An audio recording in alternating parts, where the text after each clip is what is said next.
இப்ப எல்லா போட்டித் தேர்வுலயும் இல்லன்னா 6வதுலேருந்து 10வது வரைக்கும் 11வது, 12வது எல்லா இதுலயும் கூட கேட்பாங்க. ஏன் கல்லூரியில கூட கேட்பாங்க. எப்படி சங்க இலக்கியத்திலிருந்து வினா விடை கேட்பாங்க அப்படின்றத பத்தி தான் நம்ம இப்ப இத பார்க்க போறோம். வினா விடை பாகம் 1ன்னே வச்சுக்கலாமே. டிஎன்பிஎஸ்சி, என்இடி, டிஆர்பி, எஸ்எல்இடி அப்புறம் இன்னும் என்னென்ன எக்ஸாம் இருக்கோ எல்லாத்துலயும் இப்படிதான் கேட்பாங்க. அத பத்தி தான் நம்ம இப்ப பார்க்க போறோம்.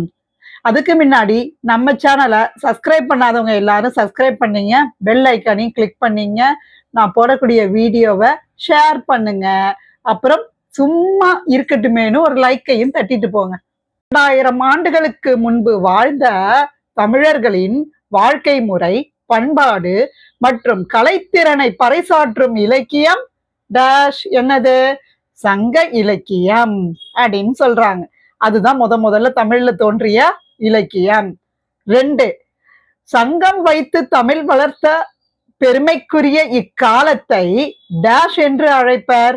சங்கம் வச்சு தமிழ் வளர்த்திருக்காங்க, அப்பனா சங்க காலம் அப்படின்னு தான் அதை நம்ம சொல்லணும். சங்க இலக்கியத்தின் காலம் இதுதான் அதுதான் கரெக்டா சொல்ல முடியலனாலும் தோராயமா கிமு 300ல இருந்து கிபி 300 வரைக்கும்னு சொல்றாங்க. 4, பல்வேறு காலகட்டத்தில் வாழ்ந்த புலவர்களால் எழுதப்பட்டு தொகுக்கப்பட்ட நூல் எது அப்படின்னு பார்த்தோம்னா சங்க இலக்கியம். அதுலயும் குறிப்பாக 8 தொகை தான். 10 பாட்டு கூட ஒவ்வொரு புலவர்கள் தான் பாடியிருப்பாங்க. பல்வேறு புலவர்களோட தொகுப்பு அடங்கினது மெயினா 8 தொகை. 5, சங்க இலக்கியம் டேஷ் வகையாக பிரிக்கப்பட்டுள்ளது. அதாவது 2 தான். என்னன்னா 8 தொகை, 10 பாட்டு. அடுத்தது 6 பாருங்க. தலைவன் மற்றும் தலைவியின் காதல் உணர்வுகளை பற்றி பாடும் இலக்கியம் அக இலக்கியம். வீட்டு உள்ளதெல்லாம் அக இலக்கியம் தான். 7, இது நிலங்களின் அடிப்படையில் 5 திணைகளாக பிரிக்கப்பட்டுள்ளது. எதுன்னு பார்த்தோம்னா அக இலக்கியம் தான். குறிஞ்சி, முல்லை, மருதம், நெய்தல், பாலை, அதான் அன்பின் 5 திணைகள். இத பத்தி இன்னொரு வீடியோல நான் விளக்கமா சொல்லித்தரேன். அடுத்தது பாருங்க. 8, மலையும் மலை சார்ந்த இடமும் டேஷ் என்று அழைப்பர்.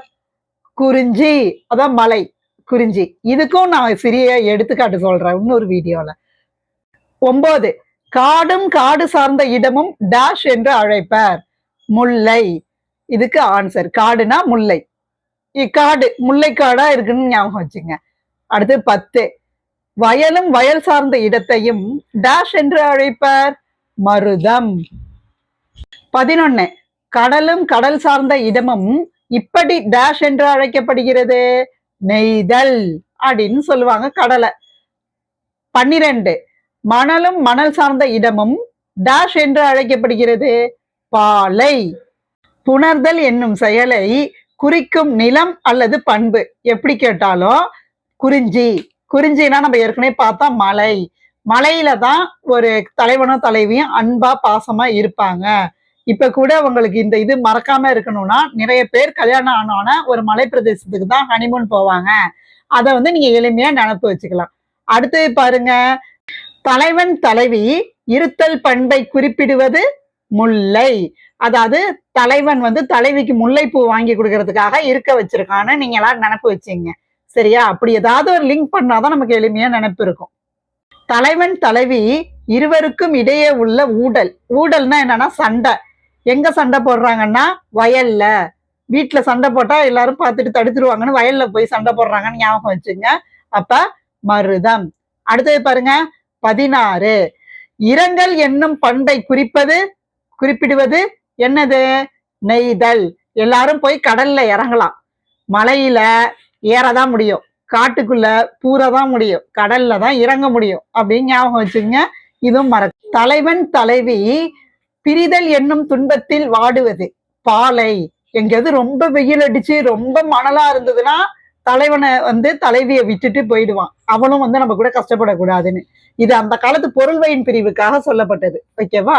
அடுத்தது 18, மன்னர்களின் வீரம், கொடை, வெற்றி, புகழ் மற்றும் நிலையாமை போன்ற செயல்களை குறிப்பிடுவது புற இலக்கியம். 19, புறநானூறு மற்றும் பதிற்றுப்பத்து போன்றவை டேஷ் எடுத்துக்காட்டு இலக்கியம், புற இலக்கியம். அடுத்து 20 இயற்கையோடு எய்ந்த வாழ்வை குறிக்கும் இலக்கியம் எது? சங்க இலக்கியம். 21 சங்க நூல்களிலேயே நல்ல என்ற பெருமையை பெற்றது, சிறப்பை பெற்றது டேஷ் குறுந்தொகை. அந்த பாட்டு பார்த்தோம்ல நேத்தி, அந்த வீடியோல நல்ல குறுந்தொகை அப்படின்னு அதுக்கு சிறப்பு பெயர் கொடுத்திருப்பாங்க. அதை தான் கேக்குறாங்க. அடுத்தது 22 குறைந்த அடிகளால் ஆன பாடல்களை கொண்டதால் டேஷ் இப்பெயர் பெற்றது எது அப்படின்னா குறுந்தொகை. 23 5 திணைகளுக்கும் தலா 100 பாடல்கள் விகிதம் 500 பாடல்களை கொண்ட தொகுப்பு ஐங்குறு 100. 5 குறு 100 அப்படின்னு அதுலயே நமக்கு ஈஸியா வந்துடுது ஆப்ஷன்ல. அடுத்து பாருங்க 24 சேர மன்னர்கள் பதின்மரை பற்றி 10 புலவர்களால் தொகுக்கப்பட்ட நூல் எது? பதிற்றுப்பத்து. இது எல்லாத்தையுமே நம்ம அந்த பாடலை வச்சே எளிமையா விடை கண்டுபிடிச்சோம். 25 இசை பாடல்களால் டேஷ் ஆனது எது? பரிபாடல். அடுத்து பாருங்க 26 திருமால், முருகன் மற்றும் வைகை ஆற்றின் சிறப்பை பெருமையாக பாடுவது இதுவும் பரிபாடல் தான். 27 கற்றறிந்த அறிஞர்களால் இலக்கிய நயமிக்க போற்றப்படும் டேஷ் இலக்கியம் கலித்தொகை. கற்றறிந்தார் ஏத்தும் கலியோடுன்னு சொல்லியிருப்பாங்க ஒரு பாடல்ல, அதனால அப்படி சொல்றாங்க. அடுத்தது 28 சங்க இலக்கியத்தில் அகம் என்று அழைக்கப்படும் இலக்கியம் எது அப்படின்னு பார்த்தோம்னா அகநானூறு. பேர்லயே இருக்கு ஆன்சரும். 29 சங்க இலக்கியத்தில் புறம் என்று அழைக்கப்படும் இலக்கியம் எது? புறம் அப்படின்னு சொன்னாலே புறநானூறு, எளிமையா ஞாபகம் வரும். அடுத்தது பாருங்க 30 இப்ப சங்க இலக்கியத்தில் அகநூல் எத்தனை அதுதான் கேக்குறாங்க. இதில் அகநூல் அப்படின்னா 5. நம்ம நேத்து வீடியோல பார்த்தோம், பழைய வீடியோல. அதை பார்க்காதவங்க பார்த்துருங்க. 31 இதில் புறநூல், அதாவது சங்க இலக்கியத்தில் புறநூல் எத்தனை? 2. நேத்தி பார்த்தோம், புறநானூறும் இன்னொன்னு பதிற்றுப்பத்தும். அடுத்தது பாருங்க 32 அகமும் புறமும் கலந்த நூல் எது? பரிபாடல் 1 தான். இந்த வீடியோ உங்களுக்கு பயனுள்ளதா இருக்கும்னு நினைக்கிறேன். உங்க கருத்துக்களை பதிவிடுங்க.